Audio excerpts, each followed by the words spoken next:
The film begins with a boy named Hal, who is staring at a picture of his deceased mother.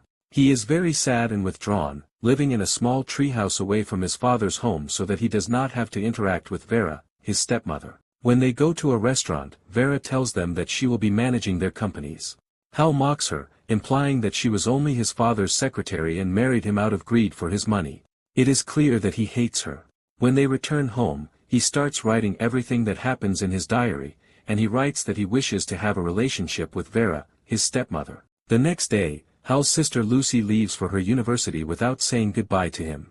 Later, while he is having lunch with his father, Vera walks in and offers him a suggestion, that he should travel to London to work before the school year begins. Hal refuses, believing she only wants to get him out of the house to take over his father's wealth. His father tells him that he needs to think about his future and start moving past the grief for his mother. Hal gets angry, storms off, and leaves. He goes to the lake and finds the boat in which his mother drowned. Shortly after, he tries to open his chest to take out his diary, but then he receives a call from Lucy. He steps out to talk to her, and during this time, Vera sneaks into his room and steals the chest. While speaking with his sister, Hal tells her he suspects Vera killed their mother, since it makes no sense for his mother to have committed suicide without reason. Meanwhile, Vera is copying his diary to blackmail him, because in it he wrote about his desire to have a relationship with her. Later, Hal goes back to the lake and overturns the boat in which his mother drowned, discovering that it had a deliberate hole. He writes that this proves someone had sabotaged it to kill her. He returns to his treehouse to think about the matter, but Vera arrives and reads aloud what he wrote in his diary about wanting a relationship with her. She tells him he must leave the house and travel to London immediately, otherwise she will give the diary to his father. Hal ignores her threats and accuses her of deliberately tampering with the boat so his mother would drown, and of drugging her coffee to make her fall asleep before the incident. Vera denies this, saying she had no motive to kill his mother, and provokes him with words to see what he is planning. Hal becomes enraged and nearly kills her, but in the end, he ends up sleeping with her. Afterwards, she tells him he must leave the next day. Reluctantly, Hal travels to London, feeling bitter because Vera had manipulated him and ultimately defeated him. When he arrives, he feels lonely and depressed, knowing no one in the city. At night, he wanders the streets looking for a place to sleep, but police officers stop him and ask where he lives since he is still underage. He lies, telling them he lives in a student dormitory, but when he realizes they don't believe him, he runs away until he finds a rooftop and spends the night in an abandoned room. The next day, he wakes up and notices a woman walking down the street who looks exactly like his mother. He follows her until she enters a hotel. He learns her name is Kate, and that she works there. He stares at her, captivated by how much she resembles his mother. He approaches her and asks for a job. She tells him there are no vacancies at the moment but gives him her card so he can contact her later. Hal begs her, explaining that he has nowhere to sleep and is in a desperate situation. Reluctantly, she agrees and tells him the only available job is in the kitchen. Hal accepts eagerly, promising he won't disappoint her. It is obvious that he wants the job only so he can see her all the time. She introduces him to the head chef, who starts training him but is strict and dissatisfied with Hal's work. After work, Hal follows Kate and discovers she is in a relationship with a man.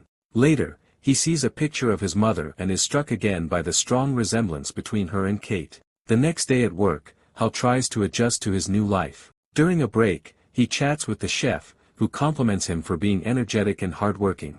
But Hal barely listens, as he is too distracted watching Kate's every move. After work, he follows her home, waits for her to leave, and then breaks into her apartment. He realizes she lives across from the hotel where he works. He decides to go up to a higher floor of the hotel so he can secretly watch her apartment. While snooping through her belongings, he discovers she is a widow. Suddenly, Kate comes home, and Hal escapes through the window before she sees him. She notices her window open but doesn't suspect anything. From then on, Hal continues watching her at night, becoming increasingly obsessed with her. The next day, back at work, he has begun adapting better and his relationship with the chef improves. During his break, he sneaks to the rooftop to spy on Kate's apartment again. But when he comes down, Alistair, the hotel manager, warns him that kitchen staff are forbidden from going up there, and threatens to fire him if he does it again. Hal has no choice but to obey since he needs the job. Later, Kate tells him she admires his personality, especially his quick learning and constant energy. That night, Hal disobeys and goes to the rooftop again. Using binoculars, he spies on Kate and is shocked to see Alistair with her. He rushes to her apartment to confirm. While watching them, Hal discovers Alistair is actually married and is only using Kate for an affair, not out of love or commitment. The next day, Hal goes to the police and files a report against Vera, accusing her of killing his mother. The officer asks him what motive Vera would have had. Hal replies that she had been his father's secretary and was greedy for his property and wealth. But when Hal leaves the station, he feels crushed, realizing the officer did not believe him at all. Hal goes to the hotel and, as usual, climbs up to the rooftop. Unfortunately, Alistair sees him and realizes he is spying on Kate. He tells Hal that he will inform her of what he's been doing, but Hal threatens him. If he tells her, Hal will reveal to his wife that he is cheating on her with Kate. The manager tries to intimidate him, mocking him by saying he has no proof. Hal gets a little nervous, but then replies that the proof is the tattoo on Alistair's arm. Furious, Alistair fires him from the hotel and tells him he is dismissed from his job as well. Shortly after, Alistair returns to his apartment only to find Hal sitting there, playing with his wife and son. Alistair assumes Hal has already told his wife everything, but realizes he hasn't. Hal was waiting at his home to force him to sign a paper allowing him to return to work. To avoid raising his wife's suspicion, Hal explains that Alistair had fired him for sleeping on the job and that he came only to apologize. Alistair, feeling cornered, reluctantly signs the paper, full of resentment toward Hal's cleverness and manipulation. The next day, Hal returns to his job. Kate calls him into her office, and he assumes Alistair must have told her that he was spying on her. But she knows nothing. On the contrary, she tells him she has recommended him for a position in room service, which is a much better opportunity, nicer clothes and double the salary. Hal accepts and starts his new position, though without much enthusiasm. That night, he goes to Kate's apartment to spy on her as usual, but unexpectedly, Alistair is watching too, discovering Hal's method of spying. The next day, Kate gives Hal his pay and invites him out for a drink after work. They go to a bar and sit together. She asks him if he has ever been in love, and he replies that the only woman he ever loved is dead. He is referring to his mother. They enjoy their time, drinking until both are drunk. It is obvious from Kate's looks that she is attracted to Hal. She takes him home, claiming she wants him to escort her, then starts getting closer in a suggestive way. Hal resists at first, still seeing her as his mother, but she insists. He refuses at the beginning, but eventually gives in, and they sleep together. The next day, Hal goes to her office and suggests that they go out together because he has started to fall for her.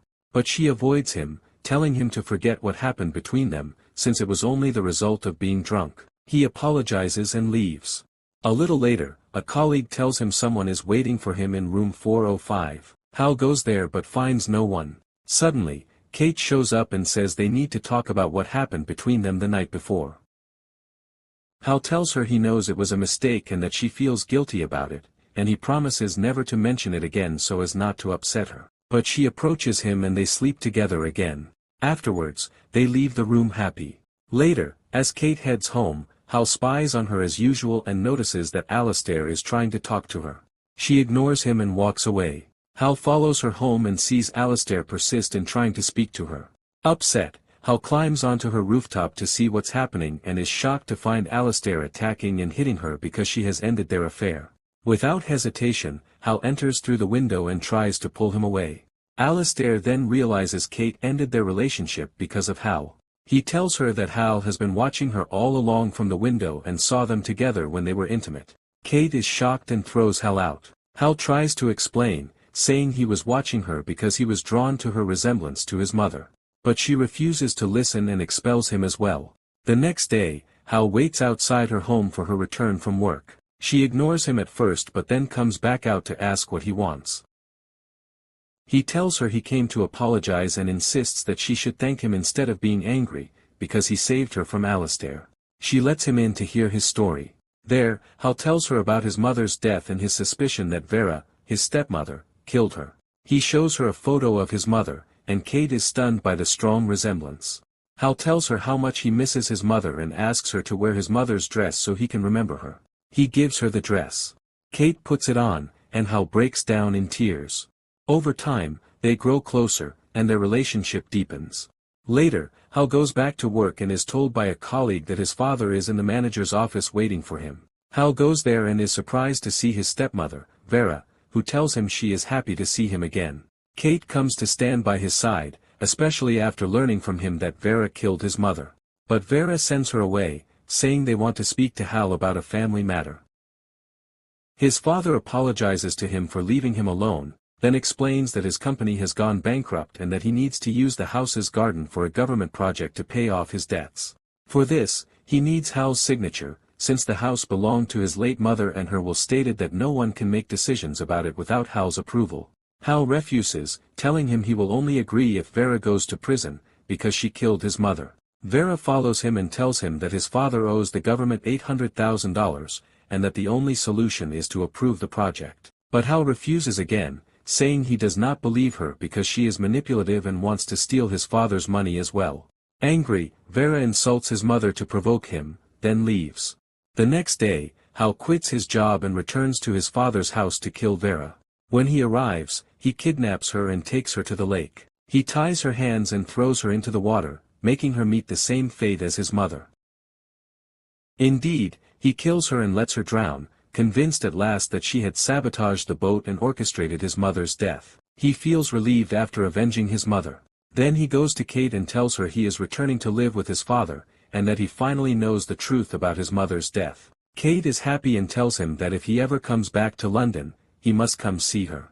Hal agrees, but he cannot bring himself to confess his love for her, partly because she is older than him, and partly because she so closely resembles his mother. He leaves her and walks away. And thus, the film ends.